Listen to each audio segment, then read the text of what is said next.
Hello, David here, and the project for today is replacing the power brake booster on a 98 Ford Contour 2.5 liter engine with four-wheel disc brakes, and they're all anti-lock disc brakes. And I figured while I'm replacing the power booster, I ought to replace the master cylinder as well. I already removed the throttle cable bracket, and I removed the air snorkel because this is a huge unit. It's got to come out through here. And I already took a turkey baster and removed brake fluid from the reservoir. And it's going to take two 13 millimeter flaring nut wrenches.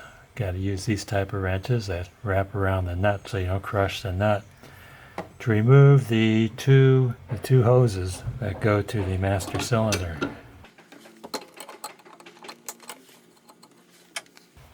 I had to put a towel under there to catch any brake fluid.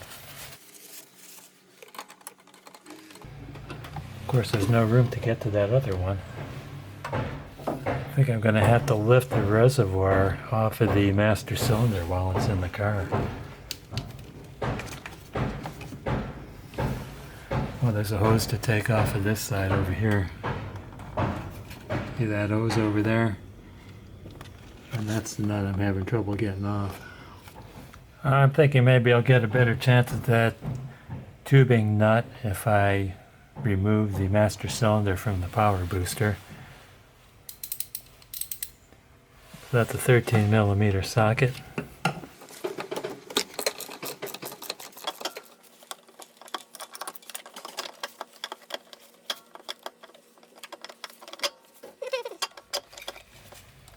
Okay, I was able to break that nut loose. Maybe a 1/16 of an inch space, and then I couldn't get that on anymore. But since that nut is loose, I'm just using my open end wrench to get that nut out of there till I could get it off by hand.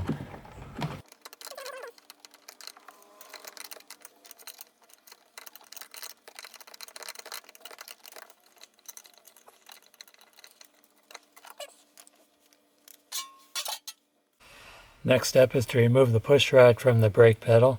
So I'm going to remove this dashboard cover. There are two 7 millimeter nuts at the bottom. And there's three covers here. Covering, whoops, three more nuts over there and over there. The push rod on the brake pedal, according to the shop manual, is held in with a nut. And there's not a nut there. So I'm going to have to go back to that. But in the meantime, I'm working loose the four nuts back around the back of the booster that's held onto a bracket. And those are four 13 millimeter nuts. They're hard to get to, and they're on really tight.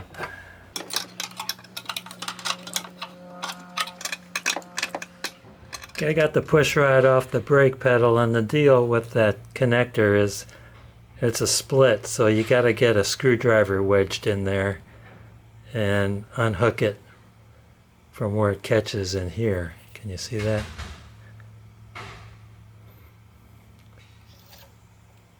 By wedging that out, you'll be able to release it. Now, getting that thing off the firewall is going to be another matter. There's a lot of stuff in the way. Since I wasn't sure if I had to remove a AC line, and I'm not competent to work on AC, I called in the expert. This is Jack, and he has disconnected the fuel pressure line and the fuel return line, and hopefully that'll give more clearance. Hopefully we won't have to discharge the AC system and remove any of those lines. We'll see how that goes.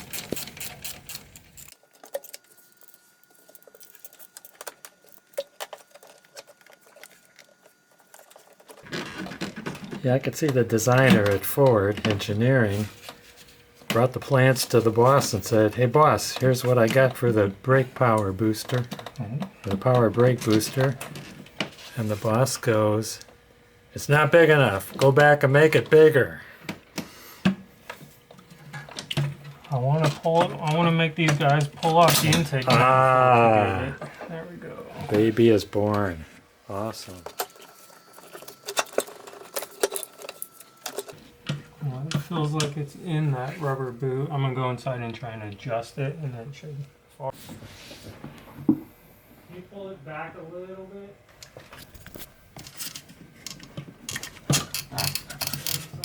Is that enough?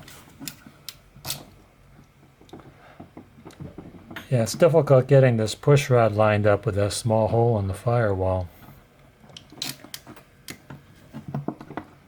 Do you want it to come towards me or towards you? Towards me now.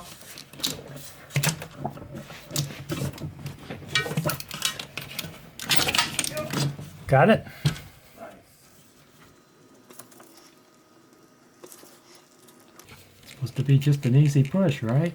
Yeah, it should be. Supposed to hear a click or something? Yep, Oh, I heard right there. that. Yeah, great.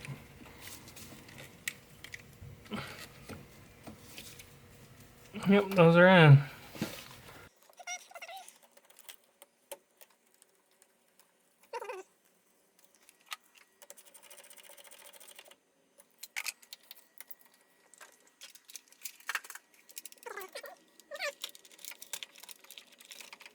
So we're taking a road trip to Chicago You are? in this car. Yes. How many miles are on this? 202,000. Okay. Factory clutch. Yeah, Chicago's pretty far. Wait, Yeah. 3 days? I did it 2 years ago. Okay. Yeah, it's 3 days. Yeah. And a friend told me yesterday they had a cousin drive over from New York and it took 3 days. And they were taking their time. I'm like, what? That's crazy. No, I don't take my time. It's 2 12-hour days and then 1 8-hour day. Okay. Where do you stop? Sioux Falls, South Dakota on the first stop. No, I'm sorry. It's Billings, Montana on the first stop and Sioux Falls, South Dakota on the second stop. Nice.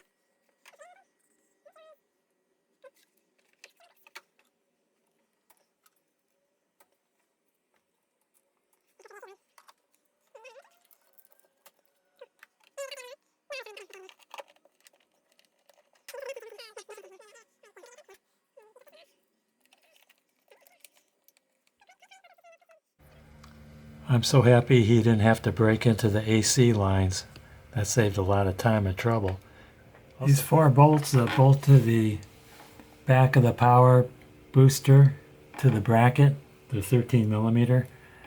And I don't know the torque value, and that doesn't matter because you're never going to get a torque wrench on it. But they were really hard to break, so...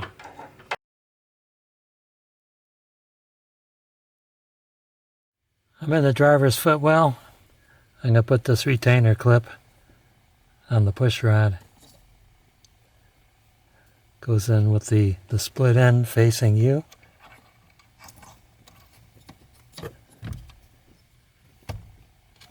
And there. It's clipped into place. I'm going to put this lower dash cover in. Now's a good time to check that bulb for the courtesy light. This one is burned out.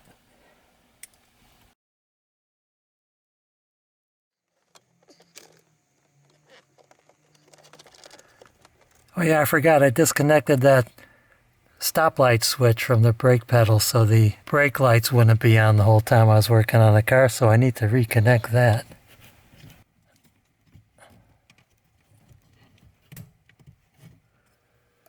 Looking at this old vacuum booster, it looks like my master cylinder was leaking. So it's a good thing I'm replacing it. What I want to do next is check the distance of this push rod. If you look in there, it looks like that part is adjustable. Get my calipers out. Measure that distance. Get a straight shot with a straight edge. Zero this out. So I'm getting 33.83 millimeters on the old one and 41 millimeters on the new one. I don't know why I'm measuring that push rod. The push rod's not adjustable, so I'm just going to slap it together. I'm going to transfer the old reservoir to the new master cylinder, and I have to drive out this pin.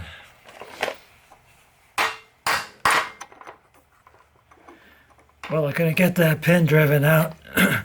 So what I did was I spread these ears, and then I pried up on the reservoir to get it out. And then I found this out. This pin only goes through one way.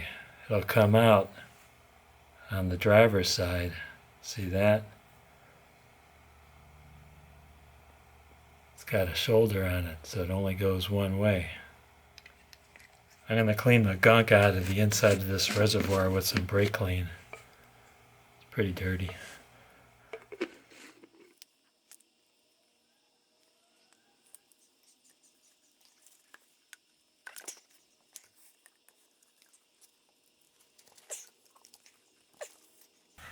That's tight. New master cylinder came with a new pin. It's a roll pin. I'm going to drive that in.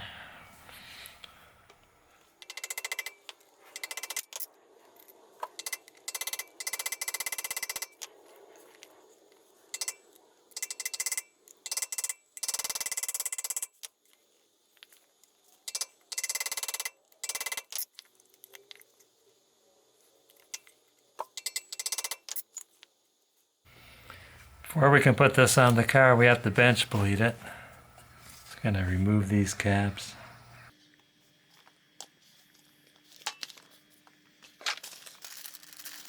This came with the master cylinder.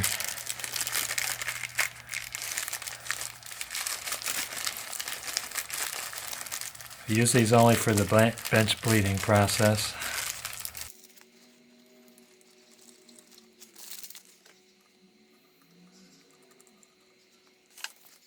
These hoses came with it too. What you're going to do is you affix this to that bleeder,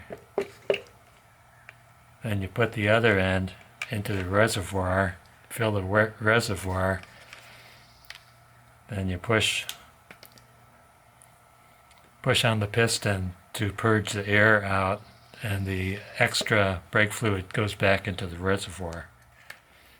Looks like I jumped the gun there. The instructions say to fill the reservoir first before putting the bleeder fittings on, because I want a little bit of brake fluid dribbling out of those ports. So I took the tubes off, then I put some brake fluid in the cylinder, and then I put the little plastic bleeder fittings on, and I have hoses hooked up, and the hoses are kind of short, so I've got some bungee cord around so they don't pop out and shoot brake fluid all over the place. And then I have a piece of paper towel over this port that goes to the clutch cylinder. So the object is to get a wood dowel or something blunt and push slowly on the piston and drive the bubbles out. You don't want to put the body of the master cylinder in the vise. You want to put the vise on the ear of the flange, the mounting flange, because you could distort the cylinder if you put the vise squeezed in the bore. So you just push on this until there's no bubbles. Make sure the fluid doesn't go too low, or you'll be adding more air. And make sure the hoses stay in the fluid.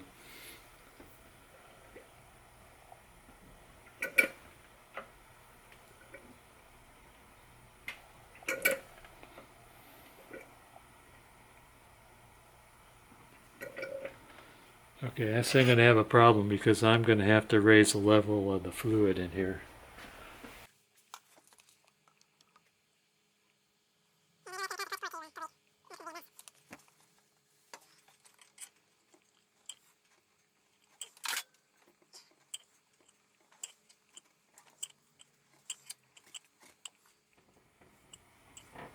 Okay, I'm not getting any more air bubbles out of here. Oh, there was one. But when you're not getting any more air bubbles coming through these tubes, make sure you got your new gasket that mates between the master cylinder and the vacuum booster. And put the cap on here, and you're going to have to work fast. I have to connect the clutch line because it tends to leak out of here. And they say not to take those bleeder caps off until you're in place. Then take off one cap at a time, working quickly, and attach the brake line to that fitting and then tighten it up. Just want to make sure that you don't get any more air in there.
Work the master cylinder down. My shop manual says 17 foot-pounds.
Oh crap, after I get it all together, I started playing with this old booster, and it is adjustable. You have to get a tool to hold on to this collar. Where's that collar? Right there, like that. And then you could get a 7mm socket on that end nut. I was able to pull it out. I made this little tool, measured off the old booster so that it would touch like that. That's where it was at. So I just turned it out and it's like that. So if I'm having trouble, I'll just have to take the master cylinder off and adjust the new booster to match this template. Leading the last wheel here.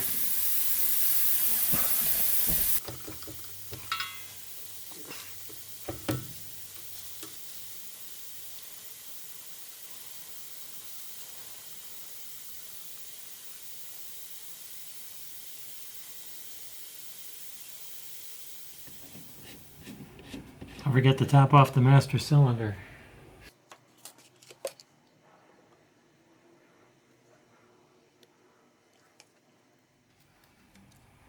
That process pretty much used all of 32 ounces.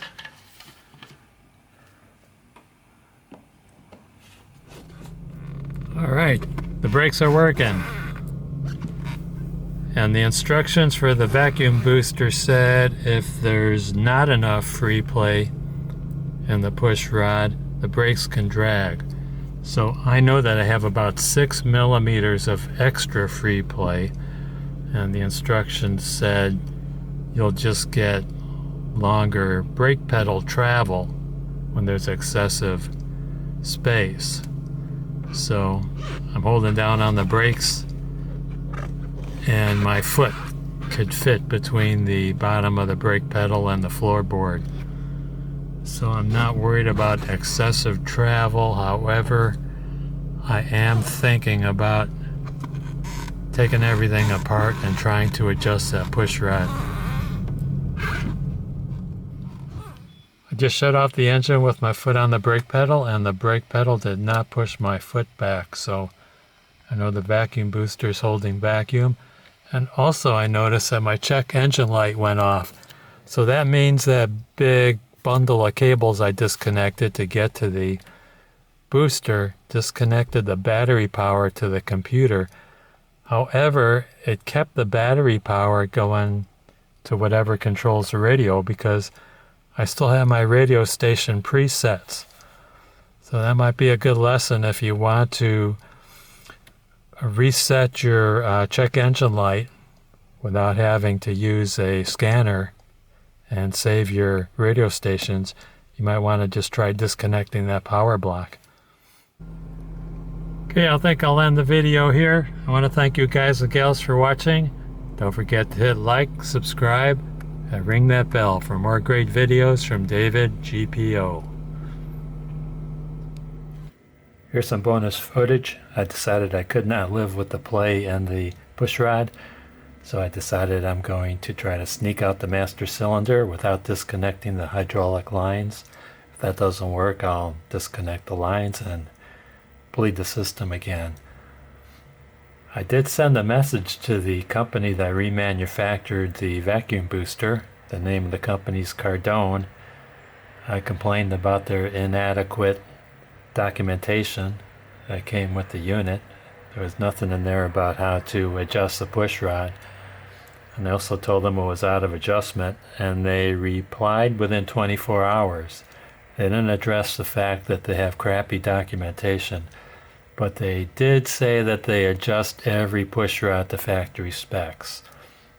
I know this push rod was not adjusted to factory specs. The least they could have done was put a documentation in the kit.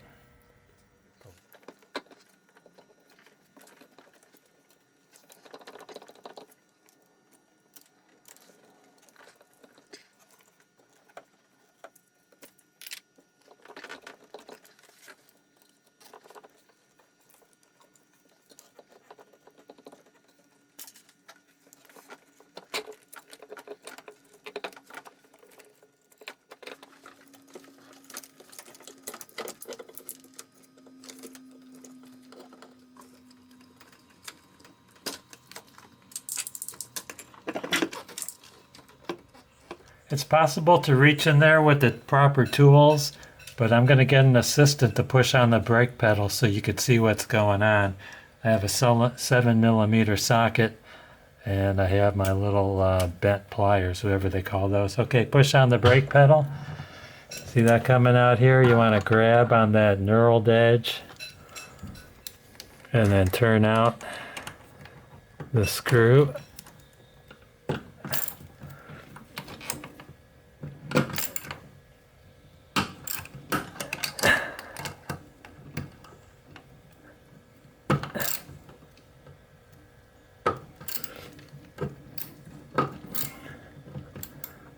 Dang, that thing's tight. I got some needle nose vice grips.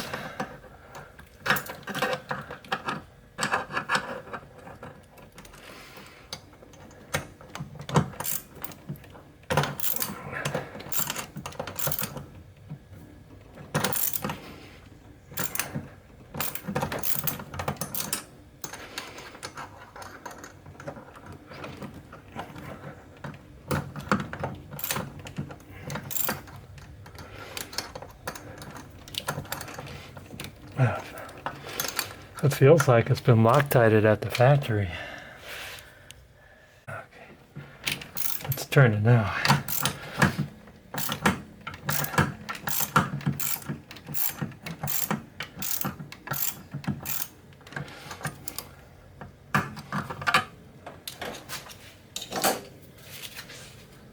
Okay, let up. Here's a little template I made off of the old booster.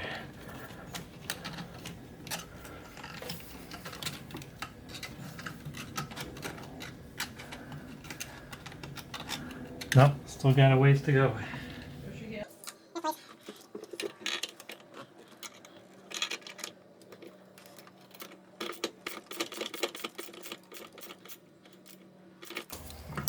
Okay, let up. Are you filming? Yes.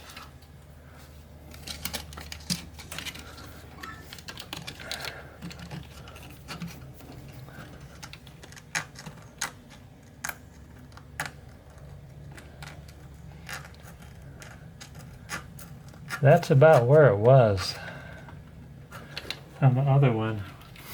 Now, one way to tell if your push rod is too long, when you put the master cylinder up against the booster, there'll be a little gap, and then you have to push in to overcome the resistance of the piston in the master cylinder. That means it's too long, and you adjust it in until there's no interference with the push rod.